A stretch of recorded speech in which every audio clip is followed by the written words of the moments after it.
স্ত্রী কর্তৃক ডিভোর্স প্রদান করলে বা স্ত্রী কর্তৃক তালাক প্রদান করলে দেনমোহর দেওয়া লাগে না। এমন কথা কিন্তু অনেকেই আপনার বলে থাকে। কিন্তু এটা সম্পূর্ণ ভুল। আপনার বিয়ে যদি হয়ে যায়, স্বামীকে দেনমোহরের টাকা পরিশোধ করতেই হবে। এটা বিয়ের আগে হোক, বিয়ের বা পরে হোক কিংবা বিয়ে তালাক হয়ে গেলেও কিন্তু দেনমোহরের টাকা দিতে হবে। এটা স্বয়ং বিচারক নিজেও মাফ করার ক্ষমতা নেই। হ্যালো এভরিওয়ান, আমি অ্যাডভোকেট সাঈদ। দেখুন, বিয়ে একটি বৈধ চুক্তি।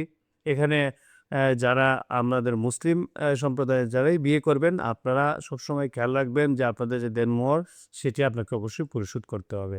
তো আমাদের সমাজে সেটি সেভাবে পরিশোধের নিয়মকানুন নাই। কিন্তু আপনি যদি তালাক দেন সেক্ষেত্রে কিন্তু মেয়ে দেখ, ছেলে দেখ, যেই দেখ সেক্ষেত্রে কিন্তু মেয়ে যদি দাবি করে আপনাকে অবশ্যই দিতে হবে। এমনকি আপনি দাবি না করলেও আপনাকে পরিশোধ করা উচিত। কারণ এটা তার ঋণ, আপনি তার কাছে ঋণী।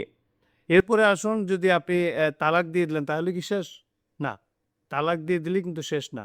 আপনাকে স্ত্রীর যে ৩ মাস তালাকের পরে যে ইদ্যত পিরিয়ড আছে, এই ৩ মাসের জন্য কিন্তু আপনাকে ভরণ-পোষণ দিতে হবে।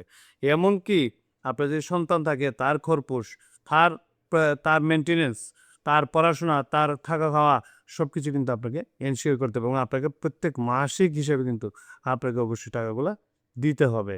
সুতরাং আপনারা চেষ্টা করবেন বিবাহ ক্ষেত্রে বিষয়গুলাকে অ্যা অ্যা ভালোভাবে যত্ন নেওয়ার এবং বিবাহের পরেও আপনি বিবাহে শান্তিতে এবং অ্যা অ্যা স্ত্রীর সাথে সংসারটি করা। আর না হলে আপনার জন্য কিন্তু বিপদ।